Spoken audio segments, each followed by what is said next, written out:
warahmatullahi wabarakatuh. Perkenalkan, nama saya Muhammad Nur Aslam dengan NIM 2310111135 dengan program studi ilmu komputer dengan kode kelas IK23C. Nah, saat ini saya akan menjelaskan tentang algoritma penjadwalan FCFS. Nah, yang pertama itu kita harus mengetahui pengertian dari algoritma penjadwalan FCFS. Algoritma FCFS atau First Come First Serve, yaitu algoritma penjadwalan sistem yang secara otomatis mengeksekusi permintaan dan proses yang antrinya sesuai urutan kedatangannya. Ini adalah algoritma penjadwalan CPU yang termudah dan yang paling sederhana. Dalam algoritma jenis ini, proses yang meminta CPU terlebih dahulu mendapatkan alokasi CPU terlebih dahulu. Nah, karakteristik dari algoritma penjadwalan FCFS yaitu yang pertama yaitu non-preemptive. Proses akan dijalankan hingga selesai sebelum CPU beralih ke proses yang lain. Dan yang kedua itu sederhana atau sangat mudah diimplementasikan karena proses yang dijalankan itu berdasarkan urutan kedatangannya. Dan yang ketiga itu antrian FIFO atau first in first out, yaitu proses pertama yang datang akan dieksekusi terlebih dahulu. Nah, selanjutnya saya akan menjelaskan tentang kelebihan dari algoritma penjadwalan FCFS. Yang pertama itu cocok untuk proses cepat dan tidak rumit. Untuk tugas-tugas yang bersifat seragam atau memiliki waktu pemrosesan yang singkat, FCFS ini bisa menjadi metode yang sangat efisien karena tidak membutuhkan analisis yang lebih lanjut. Dan yang kedua itu menyeimbangkan permintaan. Dalam beberapa sistem, FCFS ini membantu menyeimbangkan permintaan yang datang secara terus-menerus. Ini menjaga agar beban kerja tidak menumpuk terlalu lama atau menimbulkan bottleneck yang berlebihan. Sedangkan kekurangan dari algoritma penjadwalan FCFS ini yang pertama itu tidak mengutamakan prioritas. Nah, tidak mengutamakan prioritas ini maksudnya sistem tidak cocok jika ada kebutuhan untuk prioritas tertentu seperti dalam layanan medis atau situasi darurat di mana pasien atau pengguna dengan kebutuhan mendesak harus dilayani lebih dahulu. Dan yang kedua itu potensi waktu tunggu yang akan panjang. Pengguna yang tiba setelah beban pekerjaan yang menumpuk di awal mungkin harus menunggu lama, meskipun kebutuhan mereka itu cepat untuk dipenuhi. Ini menciptakan pengalaman yang kurang memuaskan bagi sebagian pengguna. Selanjutnya saya akan menjelaskan contoh soal dari algoritma penjadwalan FCFS ini. Nah, di sini terdapat kolom proses, kolom arrival time, dan kolom burst time. Nah, pada gambar di bawah terdapat juga Gantt chart. Nah, Gantt chart ini digunakan agar kita dapat menghitung atau melakukan proses penjadwalan yang akan kita lakukan. Seperti pada gambar ini, pada proses 1 itu karena arrival time-nya 0 dan program akan langsung dieksekusi dan memiliki burst time-nya 11, dan proses kedua itu memiliki arrival time-nya 3 dan burst time-nya 2, dan proses ketiga itu atau P3 itu memiliki arrival time 8 dan burst time-nya 12. Maka pada proses paling akhir atau proses yang datang paling terakhir yaitu 11, walaupun dengan burst time yang cukup singkat 2, namun dia datangnya paling akhir, maka dia mendapatkan jadwal atau antrian paling terakhir. Nah, di sini setelahnya ini kita akan menjelaskan bagaimana P2 ini mendapatkan 13 dan P3 ini mendapatkan 25 dan P4 itu mendapatkan 27.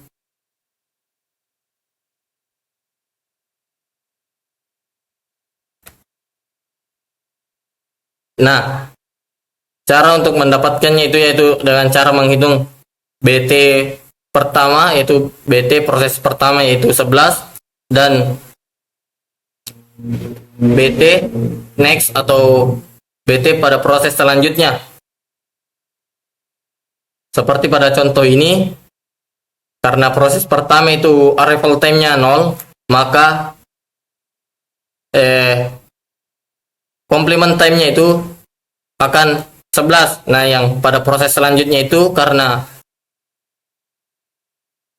complement time-nya pada proses sebelumnya itu 11 dan burst time-nya pada proses kedua itu 2, maka complement time-nya pada proses kedua yaitu akan seperti ini, 13. Nah, begitu seterusnya seperti Gantt pada di bawah ini. Nah, seperti pada Gantt di bawah ini. Dan P3 itu 25, P4 itu 27. Nah, selanjutnya kita akan menjelaskan tentang cara mendapatkan nilai turnaround time atau TAT. TAT ini bisa didapatkan dengan cara complement time dikurang arrival time. Maka TAT pada proses yang pertama itu, nah seperti ini, 11 dikurang 0, karena 0 ini arrival time yang pertama, maka menghasilkan turnaround time pada proses pertama itu 11. Dan yang kedua itu karena complement time-nya pada proses kedua itu 13, maka dikurang dengan around time proses kedua itu 3, maka menghasilkan turnaround time 10. Nah, seperti ini, 10. Nah, ini 17 didapatkan dengan cara 25 dikurang 8.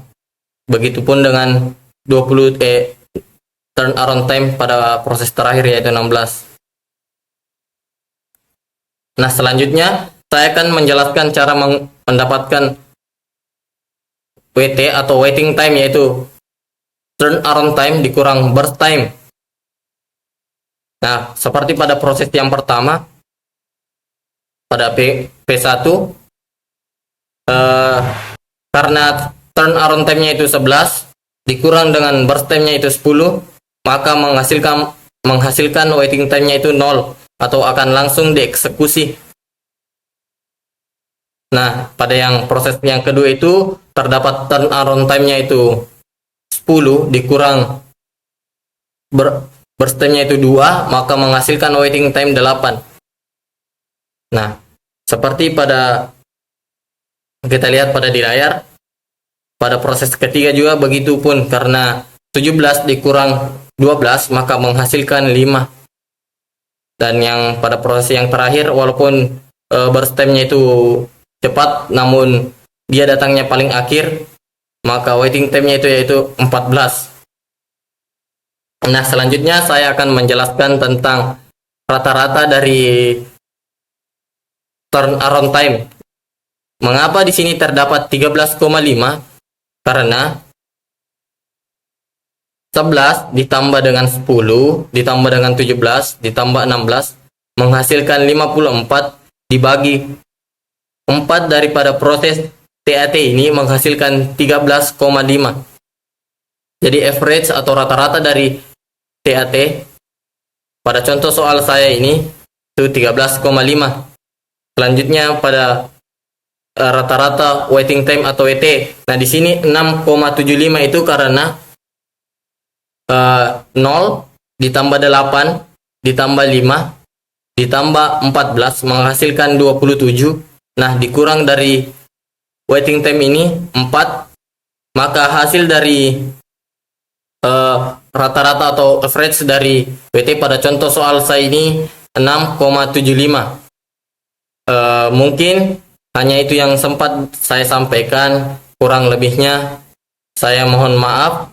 Wabillahi taufiq wal hidayah. Wassalamualaikum warahmatullahi wabarakatuh.